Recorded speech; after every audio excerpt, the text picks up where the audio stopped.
Hello বন্ধুরা, আমি হলাম অভিজিৎ এবং তোমরা দেখছো অ্যাডভার্টাইজ এডুকেশন ইউটিউব চ্যানেল। তো এই ভিডিওতে সবাইকে ওয়েলকাম।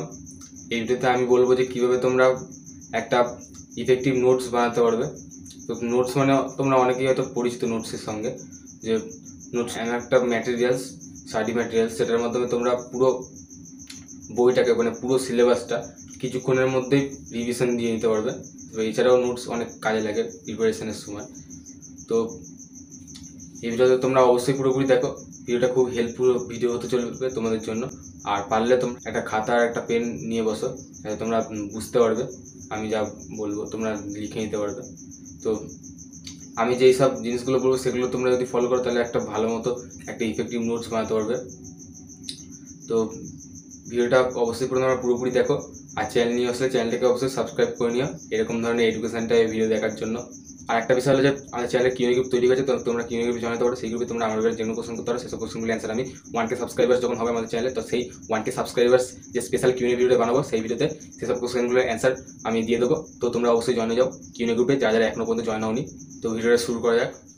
প্রথমে আমি বলতে চাই যে এই নোটসের ব্যাপারে কিছু কিছু মানে ইম্পর্টেন্ট ফ্যাক্ট বলি, যেগুলো তোমাদের জানলে তোমাদের অনেক হেল্প করবে ভালো একটা নোটস বানাতে। তো প্রথমেই বলবো যে অনেকে কী করে যে বিভিন্ন জায়গা দিয়ে নোটস নেয়, মানে এই টেলিগ্রাম গ্রুপ থেকে কয়েকটা টেলিগ্রাম গ্রুপ থেকে নোটস নিয়ে নিল, মানে যারা অন্য যারা প্রোভাইড করছে বিভিন্ন ওয়েবসাইট দিয়ে কোনো একজন টিচার সেই নোটসগুলোকে বানিয়েছে, বা বিভিন্ন প্ল্যাটফর্ম থেকে পাওয়া যাচ্ছে এখন, মানে অনলাইন প্ল্যাটফর্ম থেকে। তো এখন তো তোমরা জেনে গেছো যে অনেক অনলাইন প্ল্যাটফর্মে যে এডুকেশনের বেস অনেক বেশি হয়ে গেছে।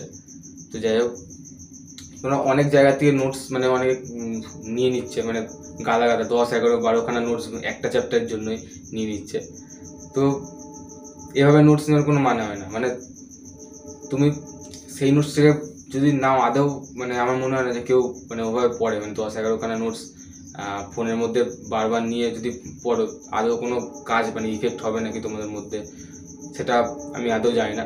কিন্তু আমি একটা কথাই বলবো যে তোমরা যদি নোটস বানাও, তোমরা অবশ্যই যতটা পারবে নিজে নোটস বানাবে, মানে যতটা পারবে যদি নিজে বানাও নোটস থেকে পুরোপুরি, সবচেয়ে ভালো হয় ওটা। অন্য নোটসের থেকে নিজের নোটস পড়া সবচেয়ে ভালো হয়। তোমরা নিজেরা নোটস বানাও, সেটাই সবচেয়ে ভালো হবে, হেল্পফুল হবে। তারপর একটা কথা বলি যে অনেকে নোটস বানায়, নোটস বানাতে বানাতে সেটাকে সুন্দর করে, মানে লেখাগুলোকে ভালোভাবে ধীরে ধীরে করে 2 ঘন্টা ধরে, মানে একটা 2 পেজের নোটস লিখবে তাতে যদি 2 ঘন্টা লাগে তাহলে বুঝতেই পারছো। অনেকে কী করে ছবিগুলো একদম সুন্দর করে কালারফুল করে, তারপরে লেখাগুলোর উপর হাইলাইট দেয়, মানে পুরো রঙিন একটা নোটস বানায় সুন্দর করে। তো এত বেশি ডেকোরেশনের দরকার নেই। নোটস তুমি বানাবে তো তোমার মতোই বানাও, আর যদি বাজে হয় তাহলে বাজেই হবে, কিন্তু এমন নোটস বানাবে যাতে তুমি নিজে বুঝতে পারো। তুমি নিজে বুঝতে পারলেই হবে, যেহেতু তুমি সেই নোটসটাকে যদি তুমি পড়বে নিজে, সেক্ষেত্রে আমি বলছি। তো এবারে আসছে নোটস বানানোর বিষয়। তো তোমার প্রথমে বলো যে নোটস বানানোর সময় প্রথমে কি করবে, যে যেগুলো যখন অনলাইন ক্লাস করায় বা যে কোনো অনলাইন ক্লাস হতে পারে, সেটা প্রাইভেট টিউশন বা কোচিং, যে কোনো কোচিং সেন্টার, বা অনলাইন ক্লাস হতে পারে, বা ইউটিউবে ফ্রি ক্লাস হতে পারে, তো যে কোনো হতে পারে। তো তোমরা যদি সেসব জায়গা থেকে যখন ক্লাস করছো সেই টাইমে তুমি কি করবে, যে যেই টপিকটা হচ্ছে সেই টপিকটা, ধরো আমি কথা বলছি নিউটনের গতিসূত্র একটা টপিক হচ্ছে, তো সেই টপিকটা যখন তুমি মানে শুরু করলে ক্লাসটা যখন দেখা শুরু করলে, সেই টাইমে ক্লাসে মানে যে বোর্ডের মধ্যে বলবে, বোর্ডের মধ্যে সব কিছু লিখবে, তো তোমরা চেষ্টা করবে ওই জিনিসগুলোই লেখার খাতার মধ্যে। তারপরে লিখে সেগুলো মোটামুটি ভর্তি করে, আর মাঝখানে ফাঁকা রাখবে খাতার মাঝখানে। সেটা কেন ফাঁকা রাখবে সেটা একটু পরে বলছি। তো এবারে কি করবে, যে যেই টপিকগুলো লেখা হলো সেগুলো একদম ভালোভাবে সেই টাইমেই বুঝে বুঝে লিখতে হবে তোমাকে, অন্য টাইমে না। আর যেসব ছবিগুলো আঁকবে সেগুলো চেষ্টা করবে আঁকার, মানে কিছু কিছু জিনিসগুলো টিচাররা নিজেরাই বলে দেবে যে এগুলো আঁকার দরকার নেই, কারণ এগুলো বইতে আছে। সব ছবিগুলো আঁকার দরকার নেই, যেগুলো মনে হবে যে না তোমার বোঝার দরকার বা সেগুলো বইতে নেই ছবিগুলো, সেগুলো আঁকার দরকার আছে।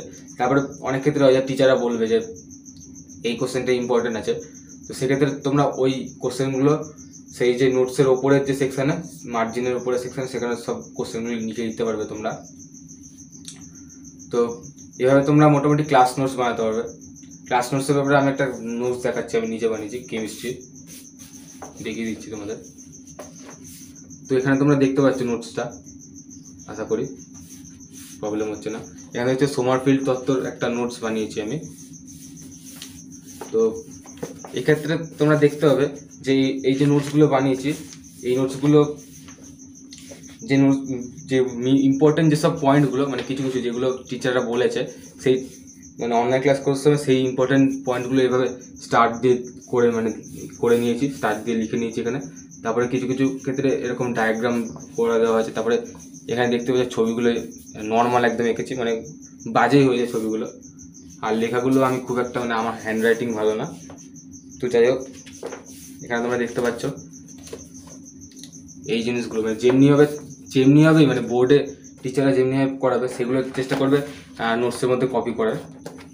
তো এটা তো হলো যে শুধুমাত্র ক্লাস করার সময় নোটস।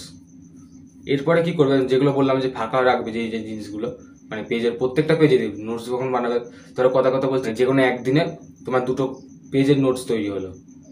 তো সেক্ষেত্রে কী হবে, 2টো পেজেরই প্রত্যেকটা পেজেই একটা করে, মানে প্রতিটা পেজে কিছুটা করে ফাঁকা জায়গা রাখবে। সেই জায়গাতে কী করবে, যখন মানে ওই নোটসটা হয়ে গেল, ওই ক্লাসটা এখন বন্ধ হয়ে গেল, মানে ক্লাস হয়ে গেল, এখন ক্লাস হয়ে যাওয়ার পরে আবার তুমি এখন বইটা রিভিশন করবে, মানে ওই টপিকটারই যেসব জিনিসগুলো আছে সেগুলো এখন তুমি ওই বইটা খুলে নিয়ে আছো, মানে ফিজিক্সের যে বললাম নিউটনের গতিসূত্র। তো নিউটনের গতিসূত্র যখন পড়ছো আবার বইতে, মানে তখন বইতে ওই টপিকটা পড়ার সময় দেখবে অনেক কিছু নতুন নতুন জিনিস পাবে, ওতে নতুন নতুন কিছু ইম্পর্টেন্ট কনসেপ্ট পাবে বা নতুন নতুন ইনফরমেশন পাবে, যেগুলো তোমার ইম্পর্টেন্ট মনে হয় বা মনে হবে যে তোমার লেখা দরকার।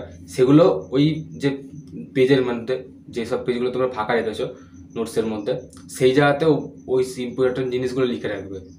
তাছাড়াও চেষ্টা করবে যে সেসব যে টপিকগুলো আছে যেগুলো বইতে পড়েছো সেই টাইমে, তখনই ইনস্ট্যান্টলি সেই মানে মানে মনের মধ্যে যে মাইন্ডের মধ্যে যে কনসেপ্টটা তৈরি হয়েছে সেটা ওখানে লিখে রাখা। বা যে কোনো স্কেচ হতে পারে।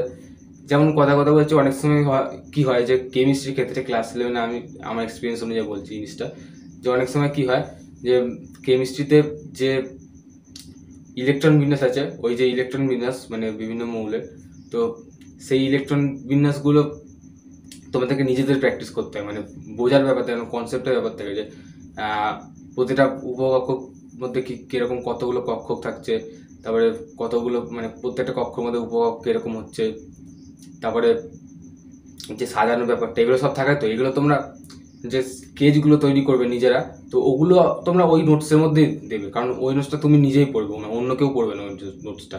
তো সেক্ষেত্রে তোমরা এখন আবার কোনো দিন পরে, মানে আবার যখন পরীক্ষার সামনে আসবে প্রিপারেশান নেওয়ার জন্য, তো সেই টাইমে কি ওই জায়গা থেকে তোমরা আবার যদি দেখে নাও, তাহলে মনে পড়ে যাবে ওই জিনিসগুলো, আর ওখানে তোমরা এমনি প্র্যাকটিস করতে পারবে। তো অনেক সময় কী হয় যে ওখানে যে কোশ্চেনগুলো থাকে যেগুলো বললাম, সেই কোশ্চেনগুলো অনেক সময় যদি পরে আবার চোখে পড়ে যায়, তখন মনে হয় যে হ্যাঁ এই কোশ্চেনটা তো ইম্পর্টেন্ট ছিল। তো সেক্ষেত্রে তোমার হেল্প হয় অনেকটা। তো এগুলো বললাম, এগুলো তোমরা যদি পুরোপুরি ফলো করো, মানে একদম ভালোভাবে যদি ফলো করো, তাহলে আমার মনে হয় না যে এর থেকে ভালো নোটস তুমি বানাতে পারবে কোথাও। তো এসব ছিল নোটসের ব্যাপারে কিছু কথা, নোটস বানানোর বিষয়। এছাড়াও অনেক সময় নোটস অনেকে মানে প্রোভাইড করে, অনেক টিউটাররা বা টিচাররা বলে যে এই নোটসটাই পড়তে। তো সেক্ষেত্রে তোমরা ওই নোটস পড়তে পারো, কিন্তু সবচেয়ে ভালো নিজে নোটস বানানো। তো নিজে সেইটা তখন যদি টাইম না হয়, আরও কথা বলছি যে অনেক সময় কী হয়েছে যে টিউশনগুলো হয় বা স্কুলে যেসব হয়, স্কুলের টিচাররা কী করে বা টিউশন টিচাররা কী করে, ওরা নিজেরা নোটস দেয়, আর যখন পড়ায় তখন ওরা এমনি পড়িয়ে দেয়, পড়ানোর পরে একটা নোটস দিয়ে দেয়। তো সেক্ষেত্রে কী করবে যে যখন মানে বইগুলো পড়বে, মানে পুরো টপিকটা এখন পুরো কনসেন্ট্রেশন নিয়ে প্রথমে পড়বে, মানে পুরো ধৈর্য সহকারে পড়বে পুরো টপিকটা পড়ে যাওয়ার পরে টপিকটা এখন পড়া কমপ্লিট হয়ে যাবে, তারপরে পুরো যখন বুঝতে পেরে যাবে কনসেপ্টটা, সেই যে কনসেপ্টের আইডিয়াটা সেসবগুলো সব ওই নোটসের মধ্যে লিখে রাখবে, মানে যেটা নোটস তুমি বানাতে চাইছো সেখানে লিখে রাখবে, সবচেয়ে ভালো হয়। আর খাতার ক্ষেত্রে বলবো যে তোমরা এমনি নর্মাল খাতা ইউজ করতে পারো, তবে চেষ্টা করবো যে একটা নির্দিষ্ট সাবজেক্টের জন্য একটা নির্দিষ্ট খাতায় এই নোটস বানানো সবচেয়ে ভালো হয়। আর অনেকই করে যে নোটসগুলো আছে সেগুলো অন্য একটা কাগজে, মানে এ4 সাইজের কাগজ নিয়ে বানায়।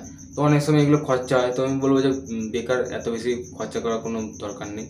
নোটস যদি তোমরা বানাও এমনি বানাতে পারো, তোমরা নিজেরাই পড়বে, মানে পরীক্ষার সময় সেই নোটসটা তোমাদের নিজের দরকার পড়বে। আর কখনোই বেশি মানে মাল্টি নোটস বানিয়ে অনেক জায়গা দিয়ে নোটস কালেক্ট করে 10-12খানা নোটস কালেক্ট করে এক এক চ্যাপ্টারে পড়ছো, এটা কোনো মানে হয় না। তোমরা নিজেরা যদি বানাও সবচেয়ে ভালো হয়। আশা করি ভিডিওটা তোমাদের অনেকটা সাহায্য করলো নোটস বানানোর বিষয়ে। আর ভিডিওটা অবশ্যই শেয়ার করে দিও। আর ভিডিওটা কীরকম লাগলো সেসব বিষয়ে তোমরা কোনো মতামত জানাতে অবশ্যই কমেন্ট করতে পারো। আর কারোর কাছে নোটস বানানোর ভালো আইডিয়া থাকলে সেটাও কমেন্ট করে জানাতে পারো তোমরা। তো ভিডিওটা এত অবধি। আর যারা যারা এখন মধ্যে টেলিগ্রামে জয়েন হয়ে অবশ্যই জয়েন হয়ে যাও।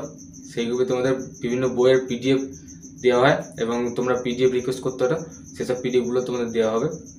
তো আমার কাছে যেসব বই থাকে সেগুলোর পিডিএফ আমি বানাতে পারি। তো যাই হোক, ভিডিওটা এত অবধি, আবার পরের ভিডিও দেখা হবে। ততক্ষণ বাই, সবাই ভালো থেকো, টেক কেয়ার।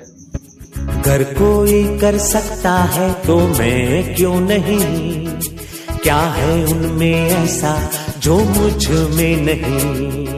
झांक ले अपने भीतर, खुद से आ पूछ ले, कैसी चाहे जिंदगी खुली आंखों से देख ले।